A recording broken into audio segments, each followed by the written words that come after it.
सभी का बहुत बहुत स्वागत है आज की मीटिंग में। और आज हमारे साथ कुछ अपने अनुभवों को शेयर करने के लिए हमारे बहुत ही अनुभवी दो भाई जुड़े हुए हैं। और दोनों भाइयों का मैं बहुत तहे दिल से स्वागत करती हूँ कि अपने बहुत बिजी शेड्यूल से वो हमारे लिए समय निकालते हैं। तो इन्हीं दिल की गहराइयों से मैं आप सबको इंट्रोड्यूस करा रही हूँ निमेश भाई जी को। और निमेश भाई जी भी हमारे साथ अपने कुछ एक्सपीरियंस शेयर करना चाहेंगे। ओम शांति भाई जी, बहुत बहुत स्वागत है आपका आज की मीटिंग में। ओम शांति बहन, जी। थैंक यू स्वागत के लिए। सभी भाई बहनों को ओम शांति।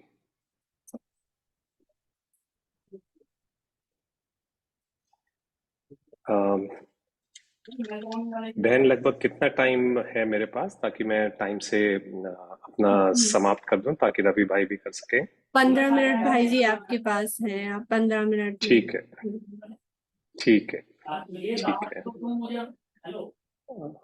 मैं अपने अनुभवों को 15 मिनट में समेटने की कोशिश करूंगा। ज्ञान में काफी समय है, 10 साल का समय है, तो बहुत अनुभव है। लेकिन मैं ज्यादा फोकस अभी रीसेंट के मेरे जो अनुभव हैं उन पर दूंगा। जस्ट अपना छोटा सा इंट्रोडक्शन देने के लिए मैं आपको थोड़ा सा बता दूं कि ज्ञान में चलते हुए मुझे लगभग 10-11 साल हो गए हैं। और मैं ज्ञान में अवेकनिंग प्रोग्राम जो शिवानी बहन का था उसके जरिए आया। और उससे मुझे ब्रह्मा कुमारी इसका इंट्रोडक्शन मिला और फिर सेंटर पे कदम पड़े। इस तरह मैं ज्ञान में चला। और ज्ञान में आने के बाद, बाबा का बच्चा बनने के बाद, बाबा की बहुत, आप पालना समझिए, कृपा समझिए, वो अपने बच्चे के ऊपर रही है। और सबसे बड़ा जो मेरे अंदर परिवर्तन आया बाबा का बच्चा बनने के बाद, वो है निश्चिंतता का। और काफी हद तक जो उतार चढ़ाव जीवन में आ रहे थे, चाहे बिजनेस में आ रहे थे, चाहे परिवार के विभिन्न सदस्यों के रूप में आ रहे थे, या अन्य परिस्थितियों के रूप में आ रहे थे, उनमें एक धैर्यता और एक निश्चिंतता पहले से बढ़ी। और वो शायद मेरा सबसे बड़ा आई वुड से चेंज था, या एक बाबा का शक्ति देना था, बाबा की पालना थी, जिसका अनुभव मुझे इन 10 साल के पीरियड में रहा। और अभी अगर मैं कुछ रीसेंट के अनुभव बताऊं तो मेरी जो लौकिक पुत्री है, डॉटर है, वो कनाडा गई और कनाडा में रहकर रहने का उसने एक डिसीजन लिया। तो जैसे बाबा कहता है कि तुम मेरा काम करो, मैं तुम्हारा परिवार का भी ध्यान रखूंगा। तो मैं ऐसा समझता हूँ कि बाबा की जो शक्तियां हैं, हालांकि मेरी बेटी ज्ञान में नहीं चलती है, लेकिन फिर भी बाबा की शक्तियां उसके साथ थी। और उसने इतना बड़ा हौसले का एक डिसीजन लिया कि यहाँ परिवार का सारा कंफर्ट, यहाँ पर तो उसको सब सुख सुविधाएं थी, वो सब छोड़ के वो एक सूटकेस पैक करके अपना सामान और एक कनाडा की फ्लाइट में बैठने का साहस कर पाई। ये एक किसी भी व्यक्ति के लिए बहुत बड़ा साहस है कि वो अपने परिवार को छोड़े, अपने माँ बाप को छोड़े, यहाँ पूरा उसका जो कंफर्ट है वो छोड़ के एक नए देश में जाए जहाँ वो किसी को भी नहीं जानती थी और उसके पास कुछ भी नहीं था। सिर्फ एक कॉलेज में एडमिशन लेके एक स्टूडेंट वीजा पे वो वहाँ गई। और वहां से उसने अपने आप को पूरा कनाडा में इस्टेब्लिश करा और अपना घर सेटअप करा। अब वहां पे वो एक किराए के फ्लैट में रहती है, जहाँ उसने पूरा अपना किचन, फर्नीचर, रहना खाना पीना सारा सब सेटअप करा। अपने लिए जॉब, अपने लिए कमाई, सब कुछ कंप्लीटली सेटअप करा। तो ये बाबा का ही दिया हुआ हौसला था जो वो आत्मा इतना बड़ा कदम ले पाई। और ऑफ कोर्स वहां गई एक नए देश में तो बहुत बहुत उसको कठिनाइयां आई, क्योंकि एक तो वहां सारा काम खुद करना पड़ता है, वहां आपको कोई मदद नहीं मिलती है। तो सारा काम खुद करना, और शुरू में वो बहुत मुश्किल कंडीशंस में रही। तो उस सब से जो हिम्मत उसको मिली वो सब करने की, वो बाबा की ही कृपा थी, बाबा का ही एक वरदान था कि वो आत्मा ये सब कर पाई। और 4 साल से वो बच्ची वहाँ है, हम उससे नहीं मिल पाए थे क्योंकि उसके वहाँ जाते ही कोविड हो गया था। और कोविड में आप जानते हैं सब वर्क फ्रॉम होम में थे और आना जाना बंद था। तो अब कोविड ठीक हुआ तो अब वीजा लगा के हम लोग उससे मिलने गए। तो मैं उसका भी थोड़ा सा अनुभव आप लोगों के साथ शेयर करना चाहता हूँ। मैं और मेरी जो पत्नी है, जो युगल है, वो दोनों, हम दोनों अपनी बिटिया से मिलने गए वहां पर। मुझे जाने का प्रोग्राम फाइनल करने में 6 महीने का समय लगा। और इतना ज्यादा समय क्यों लगा? क्योंकि मेरे अंदर बहुत ज्यादा भय था, फियर था। और बहुत चीजों का, अलग अलग अलग चीजों का फियर था। सबसे ज्यादा तो मेरे को क्योंकि कनाडा दूर बहुत है, तो 17 घंटे की फ्लाइट जर्नी थी। तो 17 घंटे एक एयरक्राफ्ट में एक चेयर पे बैठने का सबसे बड़ा फियर था। मुझे ये लगता था कि मैं कर ही नहीं सकता। और वो बोलती थी मेरे को कि पापा आप आओ, लेकिन मैं वो शक्ति ही जनरेट नहीं कर पा रहा था और मैं उसे हाँ नहीं कर पा रहा था। तो सबसे बड़ा वो फियर था। दूसरा फियर था क्योंकि कनाडा बहुत ठंडा देश है, तो मुझे वहाँ के कोल्ड टेम्परेचर से, जो ठंड है, उससे बहुत डर था कि मैं बीमार पड़ जाऊंगा, मैं उसे नहीं फेस कर पाऊंगा, मुझे नहीं जाना। और ये भी मेरे को फियर था कि जो जगह बदल जाएगी तो आप एक अपने कंफर्ट जोन में होते हैं, क्योंकि एक घर में, एक माहौल में आप बहुत टाइम से रह रहे हैं। और मैं 2 महीने के लिए वहां जा रहा था। तो 2 महीने के लिए एक दूसरे घर में रहना, और पता नहीं वो किस तरह का घर होगा, कैसा होगा, क्योंकि वो तो किराए के वहां पे एक फ्लैट में रहती है छोटे से, तो कैसा होगा वो फियर था। इसके साथ एक क्लॉस्ट्रोफोबिया भी था, जो एक फियर ऑफ स्मॉल प्लेसेस होता है कि कहीं अगर घुटन महसूस होगी एयरक्राफ्ट में, उसके घर में, तो मैं नहीं कर पाऊंगा। इस तरह के बहुत सारे फियर थे और मैं उसे टालता गया, मना करता गया, मना करता गया। 6 महीने बाद अ, मैंने हिम्मत करी और रादर उसने जबरदस्ती मेरी टिकट करा दी। जब उसने मेरी टिकट जबरदस्ती करा दी तो फिर मैं बाबा से बात करने लगा और मैंने बाबा को कहा कि बाबा अब तो जाना है और आप मेरे साथ रहो, आप मुझे गाइड करो, आप मेरे को इस फियर से बाहर निकालो कि मैं ये जर्नी कर पाऊँ। और बाबा की जो शक्तियां थी वो मुझे थोड़ी थोड़ी मिलने लगी। और मुझे ऐसी प्रेरणा आई कि मैं 2 महीने तक सेंटर पे मुरली के बाद 1 घंटा योग के लिए रहने लगा। तो हर रोज मैंने मुरली के बाद 1 घंटा एक्स्ट्रा योग में लगाया। योग का एक तरह से आप कहें शक्ति भरी अपने अंदर योग के थ्रू। और उस शक्ति का कमाल ये हुआ कि मेरे को ना एयरक्राफ्ट में कोई तकलीफ हुई, मुझे पता भी नहीं चला कि कब वो 17 घंटे की जर्नी कंप्लीट हो गई। मुझे कोई उसमें घुटन नहीं महसूस हुई, मुझे जरा भी एक पीसलेसनेस नहीं महसूस हुई। बहुत शांति से लगभग 20 घंटे एयरक्राफ्ट में बैठ के मैं बहुत आराम से जा पाया। और जेट लैग का भी मुझे डर था, तो वहां पहुंच के मुझे बिल्कुल भी जेट लैग नहीं हुआ।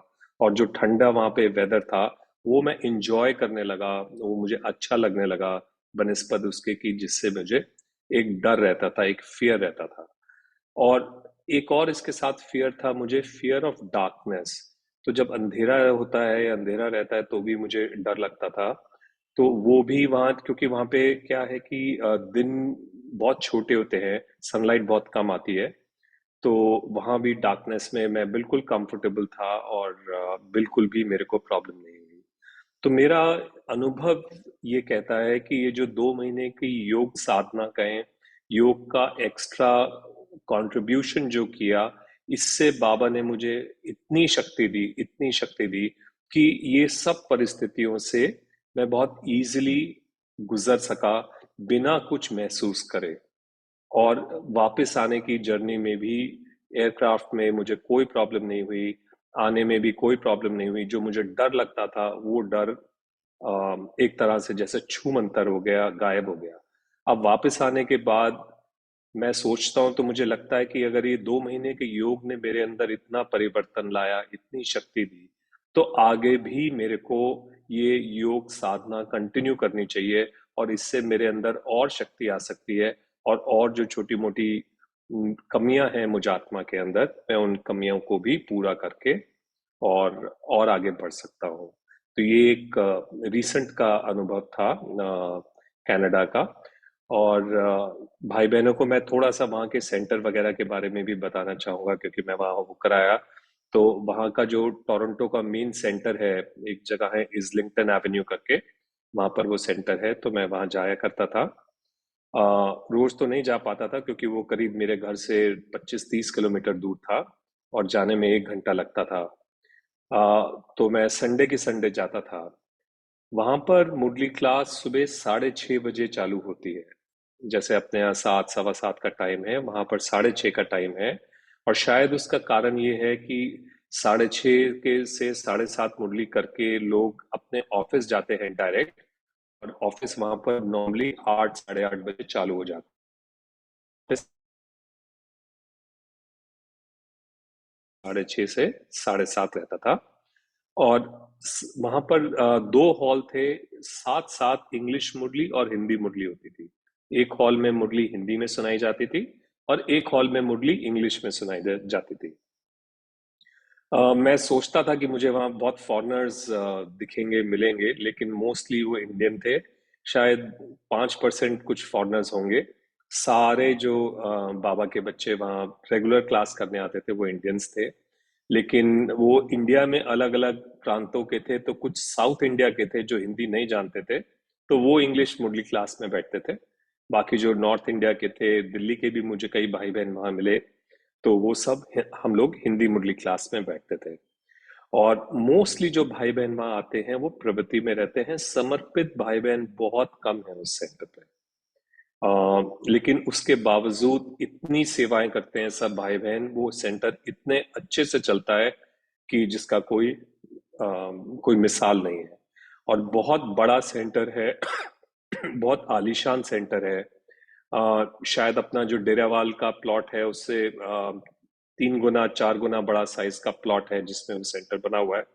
और बहुत बड़ा उसमें पार्किंग स्पेस है और सेंटर का है। और बहुत अच्छे से बना हुआ है वो। जो भवन है वो बहुत सुंदर है, बहुत अच्छा, बहुत अच्छी फिनिशिंग है उसकी। और साथ साथ जैसे अपने यहाँ पर ऑनलाइन ट्रांसमिशन होता है, तो उनकी मुरली क्लास भी ऑनलाइन जाती है सब लोगों को। और वहाँ पे क्योंकि ठंड बहुत होती है, ठंडे वेदर में भी सुबह 6:30 बजे मुरली क्लास में भाई बहन का आना बहुत बड़ी बात है। लेकिन टाइम वही है और उतने ही बजे वो लोग आते हैं। एक और बहुत इंटरेस्टिंग चीज हुई वहां मेरे रहते रहते, राखी का अवसर आया। तो एक तो मेरा सौभाग्य था ड्रामा प्रमाण की मोहिनी दीदी का वहां पर आगमन हुआ, आना हुआ राखी के टाइम। और मोहिनी दीदी से राखी बंधवाने का सौभाग्य मिला। उसके अलावा जैसे होता है कि कुछ ना कुछ हम देते ही हैं यज्ञ प्रति राखी के टाइम। तो मैं तो अपना इंडिया से लिफाफा ले गया था, और लिफाफे में जो भी देना था वो डाल के मैं ले गया। तो वहां मैंने देखा कि लोग जो है एक कुछ लिख रहे हैं, हर हर लोग अपने लिफाफे पे। मुझे समझ नहीं आया, तो मेरा टर्न आया तो मैंने अपना लिफाफा रख दिया। बाकी लोग ने, मैंने देखा कि उन्होंने सबने अपना डिटेल भरा था लिफाफे में। तो वहाँ क्या सिस्टम है कि आप जो भी डोनेशन करते हैं वो आपको इनकम टैक्स के थ्रू ही करना होता है, और आप इनकम टैक्स में डिक्लेरेशन देके ही करते हैं। और इनकम टैक्स में उसका नोटिफिकेशन जाता है सेंटर की तरफ से भी और भाई बहनों की तरफ से भी। तो थोड़ा सा भंडारी का सिस्टम भी वहाँ अलग था। और बहुत बहुत अच्छा अनुभव था सेंटर में। जो वाइब्रेशन है सेंटर के बहुत ही अच्छे हैं। और थोड़ा सा मैं ऐसा समझता हूँ कि वहाँ पर क्योंकि पॉपुलेशन कम है, क्योंकि जो आत्माएं हैं वो उतनी तमो प्रधान नहीं है जैसे इंडिया की जो आत्माएं हैं। क्योंकि वो 84 जन्म ले चुकी हैं, तो थोड़ी सी तमो प्रधान ज्यादा है। तो वहां पर ओवरऑल योग थोड़ा इजीली लगता है, मेरे को ऐसा अनुभव हुआ, फील हुआ। क्योंकि जो ओवरऑल एनवायरनमेंट है वो उतना तमो प्रधान नहीं है। वो शायद तमो है या रजो है। तो योग बहुत इजीली लगता है और आप नॉर्मली पीसफुल महसूस करते हो। यहाँ जैसे भगदड़ भाग दौड़, पीसलेसनेस बहुत ज्यादा है। वहां पर बाय इटसेल्फ शांति का एनवायरनमेंट है। तो उससे थोड़ा सा मेडिटेशन करने में, योग में, आपकी स्थिति में अपने आप थोड़ी सी मदद मिल जाती है। तो ये कुछ बातें मेरे को वहां पर लगी और मैंने शेयर करी। मैं अपनी वाणी को विराम देके अगर किसी भाई बहनों को कुछ प्रश्न पूछने हैं, कुछ बात करनी है, तो उसके लिए विराम देना चाहूँ। जी। ओम शांति भाई, बहुत अच्छा आपने एक्सपीरियंस सुनाया। और इसी बात से मुझे भी ये बात याद आई कि मेरी बेटी फ्रांस जब गई थी, तो ये मुझे भी लगा कि सब बाबा का ही कमाल है। बाबा ने ही जो ये चमत्कार दिखाया है मेरे घर से, परिवार से। कभी कोई लड़की अपने बलबूते पे कहीं विदेश नहीं गई है। और वो फर्स्ट मेरी डॉटर है कि जो बाबा की बच्ची भी है। ज्ञान तो नहीं सुन पाती रोज, लेकिन कोर्स किया हुआ है उसने। और मैं समझती हूँ कि उसकी हमेशा से इच्छा थी, तो बाबा ने शायद वो इच्छा उसकी पूरी की कि वो फ्रांस अकेले अपने आप गई। हमें तो ये भी नहीं पता लेकिन कि कैसे जाना है, कैसे क्या करना है वहां पे, कैसे क्या होगा। लेकिन उसने सब कुछ अपने आप किया वहां जाकर पहुंचकर। और लेकिन ये मैंने देखा कि जैसे जो एक डर रहता है ना कि बच्चा कहीं जा रहा है, इतनी दूर जा रहा है, तो वो हम दोनों में ही नहीं था। ना दिनेश जी में था, ना मेरे अंदर था। एक जो निश्चिंत हो जाते हैं ना कि ये बाबा है, अपने आप देख लेंगे, बच्चा जैसे भी जाएगा बाबा अपने आप संभालेंगे। तो आपकी बात से मुझे भी ये अनुभव अच्छा लगा कि हाँ, ये बाबा ही करवाते हैं सब अपने आप, अपने बच्चों का। तो जी, बहुत अच्छा अनुभव रहा उसका भी वहां पर जाके आने का। तो अभी तो अंदर वो है उसको कि मैं अब फिर से वहीं पे मुझे वापस जाना है पढ़ाई पूरी करके। तो बाकी जहाँ तकदीर लिखी होगी। जी भाई। जी।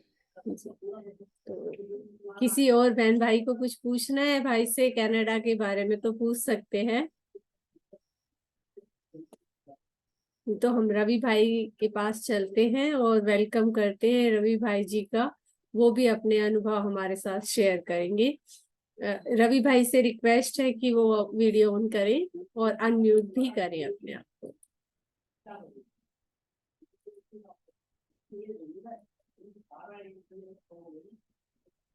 अनम्यूट नहीं हुए भाई आप। जी। ओम शांति भाई जी, धन्यवाद आपका कि आपने समय निकाल लिया। जी।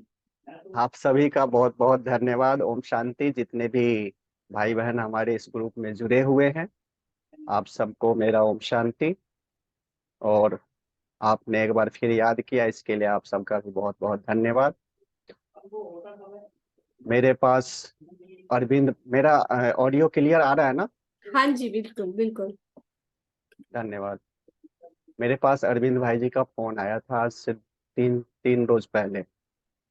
तो उन्होंने कहा कि आपको पैनल डिस्कशन में आना है। जी। मैंने कहा क्या चीज है? अनुभवों की लेन देन है। मैंने कहा हमसे तो आप गीत गवा लो, और मैं तो इससे ज्यादा कुछ कर नहीं सकता हूँ, क्योंकि मैं इतना अच्छा वक्ता तो हूँ नहीं। जी। बोले नहीं नहीं, आप अपना अनुभव सुना देना कुमार जीवन का, और कुछ खुशी की बात जो है आपने जीवन में अनुभव किया है वो बता देना। मैंने कहा चलो जी, आ जाऊंगा, क्योंकि मैं आज फ्री था। क्योंकि अक्सर ऐसा होता है कि फ्राइडे सैटरडे और संडे, ये 3 दिन हमारा लगभग प्रोग्राम होता ही है। तो इन 3 दिन में हम ज़्यादा बिजी होते हैं, लेकिन आज संयोग ऐसा था कि हम फ्री थे, तो हमने एक्सेप्ट कर लिया। अच्छा, अभी हमारे पास कितना समय है? जी भाई, 15 मिनट है आपके पास। 15 मिनट है। धन्यवाद। आइए मैं एक गीत से ही आज के इस अपने अनुभवों की शुभारंभ करता हूँ।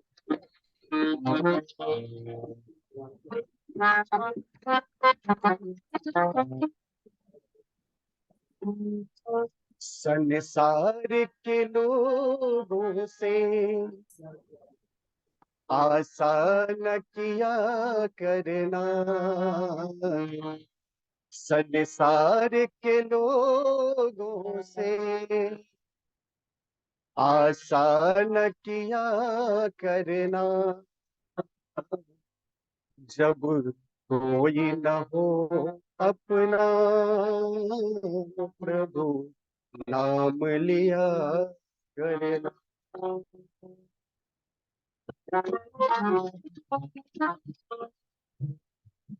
जब कोई न हो अपना, नाम लिया करना। संसार के लोगों से आशा किया करना। जब कोई न हो अपना, तब नाम लिया कर।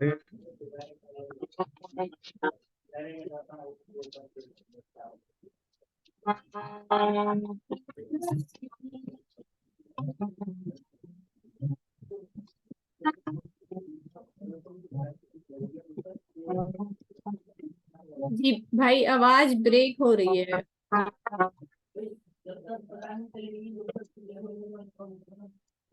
जीवन के समंदर में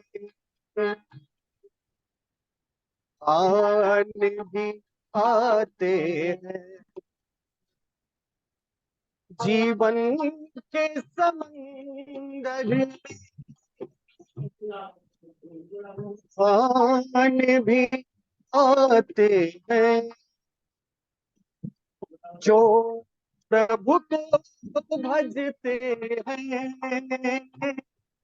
प्रभु आप बचाते हैं।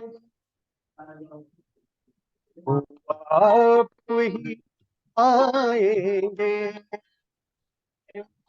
बस याद किया करना। जब कोई न हो अपना, प्रभु लिया करना।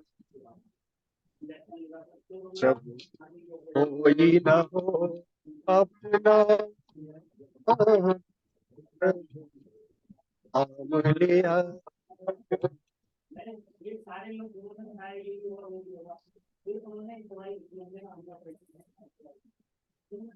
बहुत बहुत धन्यवाद आप सबका। जी भाई जी, आपका भी बहुत बहुत धन्यवाद। आइए हम लोग कुछ अनुभवों का भी लेन देन कर लेते हैं। जी भाई। जैसा कि आप सबको पता ही है कि मेरे शरीर का नाम रवि कुमार है, और ज्ञान में चलते हुए लगभग 23 साल हो गए। 23 साल से मैं ज्ञान में हूँ। जी। तो 23 साल का अनुभव तो आपको पता ही है, और मुझे पता ही नहीं है कि कहाँ से शुरू करना है और कहाँ पे खत्म करना है। तो कुछ पता नहीं है, फिर भी आप लोग को जो थोड़ा बहुत अनुभव है मैं वो आपको सुनाता हूँ।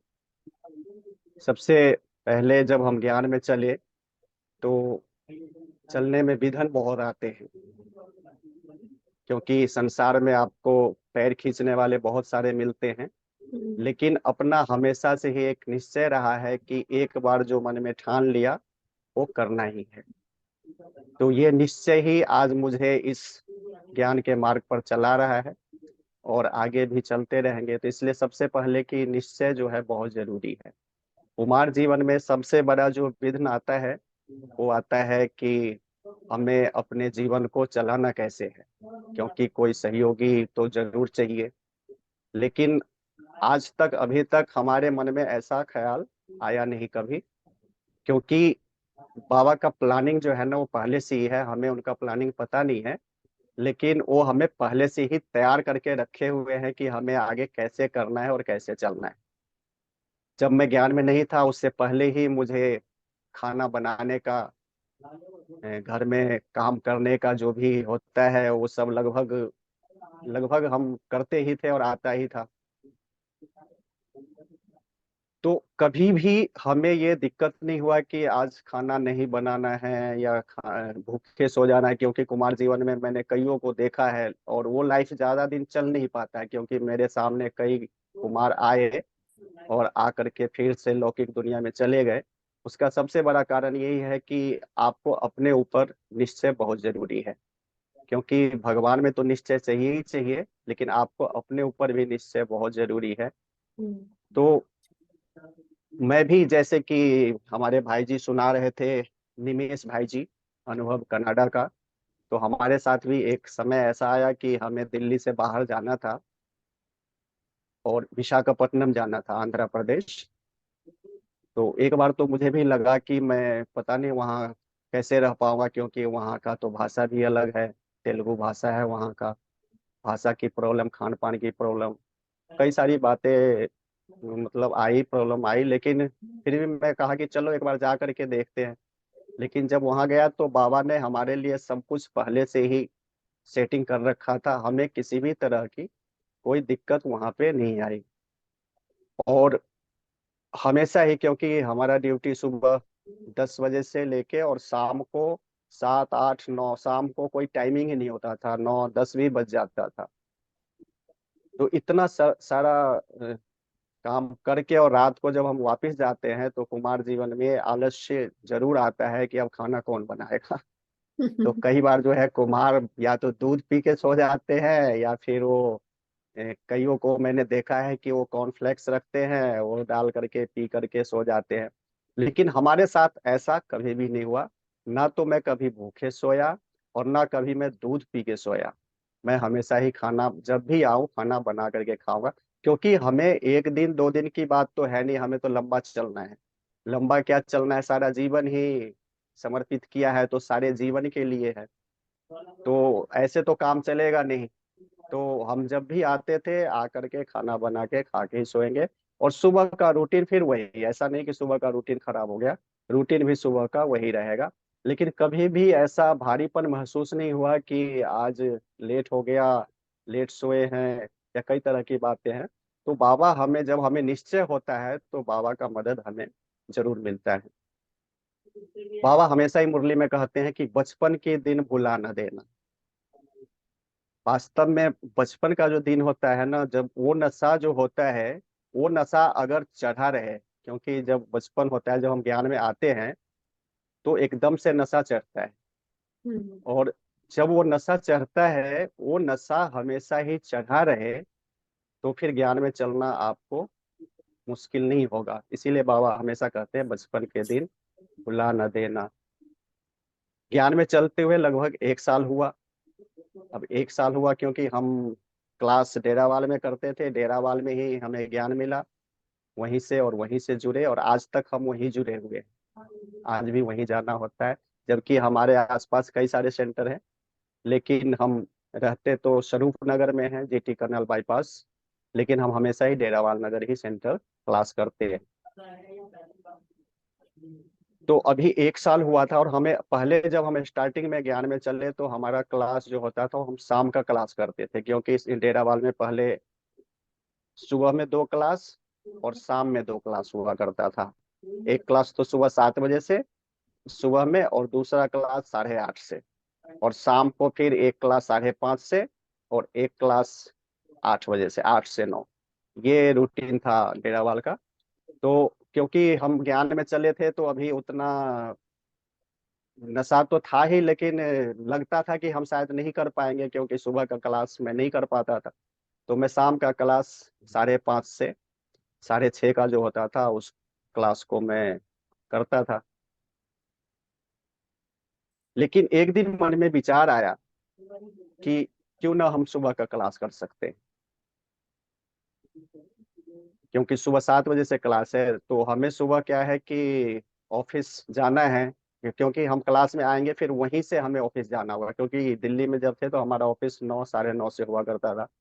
तो हमें 9 बजे हमें पहुंचना है ऑफिस। तो उसके हिसाब से तैयारी भी करना होगा। फिर मन में ये निश्चय किया कि नहीं, करना ही है, करना है। तो फिर जब निश्चय किया तो फिर बाबा का मदद भी मिला। फिर हम क्या करते थे, सुबह उठते थे और नाश्ता और लंच दोनों बना करके और ले करके सुबह 6:30 बजे हम डेरावाल पहुंच जाते थे।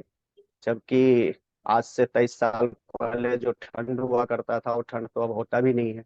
बहुत ज्यादा ठंड होता था, फॉग लगा होता था, कुछ दिखाई नहीं देता था। फिर भी सुबह 5:30 6 बजे घर से निकल जाते थे। 6:30 एग्जैक्ट पहुंचना है। हमने एक चीज को मेंटेन करके रखा, रेगुलरिटी और पंचुअलिटी। ये हमेशा ही रहा है, और आज के भी लाइफ में हमने इसको बना के रखा है। जाना है तो जाना है, नहीं जाना है तो फिर नहीं जाना है। टाइमिंग का विशेष ध्यान रखना है। कई बार मेरा इसके लिए कई लोगों से बहस भी हो जाता है, क्योंकि टाइम को हम वैल्यू नहीं देते हैं, समय पे नहीं पहुंचते हैं। टाइम 5 का है, वो पहुंचेंगे 5:30। तो ऐसा लगता है कि शायद वो मान के ही चलते हैं कि 5 का है तो 5:30 ही होगा, लेकिन अपने साथ ऐसा कभी नहीं हुआ। पंचुअलिटी ही रहा है। तो अभी ज्ञान में चलते हुए 1 साल ही हुआ था, तो अब थोड़ा सा जो है आलस्य आने लगा कि जैसे मुरली सुनते सुनते काफी दिन हो गया, अब चलो एक ही चीज बाबा सुना रहे हैं, कुछ इतना तो नया होता नहीं है। तो कुछ जैसे कि अब ज्ञान से जो है ना मन हटना शुरू हुआ था। उसी बीच में ओआरसी का उद्घाटन था। 2001 की बात है, दिसंबर में ओआरसी का उद्घाटन था। तो अचानक से वहां जाने का प्रोग्राम बना। वहां जाने का प्रोग्राम बना तो वहां पे उस समय एक नया नया कैसेट आया था, प्रभु उपहार। प्रभु उपहार में एक गीत है, यही मन में है बाबा हरदम हमारे। वो गीत सुबह 8 8 9 बजे हम लोग पहुंचे थे वहां। इतना मुझे ध्यान नहीं है, लेकिन 8 से 9 के आसपास हम लोग पहुंचे थे। उस समय से लेकर के और दोपहर लंच तक, ब्रह्मा भोजन तक ये गीत बजता रहा। और ये गीत मुझे जो नशा चढ़ाया, वो नशा मैं बता रहा हूँ आप लोग की आज भी नहीं उतरा है। और ओआरसी के जहाँ पे गेट बना हुआ था, वहां पे लिखा हुआ था दिल्ली दरबार में। ये हमारे लिए एक बहुत बड़ा, क्योंकि कई बार जो है ना पता नहीं आपको क्या चीज कब काम आ जाए, समझ में नहीं आता। लेकिन स्लोगन लिखा हुआ था, दिल्ली दरबार में आप होवनहार देवी देवता का स्वागत है। तो ये पढ़ के कितना न नशा चढ़ा कि मैं आप लोग को शेयर नहीं कर सकता हूँ। और मुझे आज भी अनुभव है। मैं वैसे मधुबन भी जाता हूँ, लेकिन मुझे जो अनुभूति ओआरसी के बाबा के रूम में हुआ था, वो अनुभूति मुझे आज तक कहीं नहीं हुआ। मैं पूरे दिन जैसे कि एक लाइट के रूप में हूँ, फरिश्ता हूँ, क्योंकि बहुत ही पावरफुल है बाबा का जो रूम है ओआरसी का। बहुत ही पावरफुल है। और बाबा ने जैसे खींच लिया, और वही नशा जो है आज तक मुझे चला रहा है। आज भी वो नशा उतरा नहीं। जी भाई जी। तो इसीलिए इस, इसीलिए बचपन का दिन बाबा हमेशा कहते हैं कि याद रखना। और आज 22 साल हो गया इस बात को। आज भी वो नशा चढ़ा हुआ है, और उस नशा को हम उतरने नहीं देते हैं। कोशिश करते हैं कि ये नशा नशा हमेशा ही चढ़ा रहे। लगभग समय मुझे लग रहा है हो ही रहा है। जी सर, तो भाई हो गया है समय, 1 मिनट बाकी है। जी। हाँ, तो ठीक है, क्योंकि अनुभव तो बहुत है। अनुभव तो हम मतलब 23 साल का अनुभव कैसे बताए, कितने देर में आपको सुना सकते हैं। जी। इसके लिए तो बहुत लंबा समय चाहिए। बहुत बहुत धन्यवाद आप लोगों का, आप लोगों ने मुझे बुलाया। सभी को फिर से एक बार ओम शांति। जी, आपका भी धन्यवाद भाई। ऐसे अनुभव सुन के ना हम लोगों को भी उमंग उत्साह आता है कि जब आप इतने सालों से चल सकते तो हम लोग क्यों नहीं चल सकते हैं। जो बीच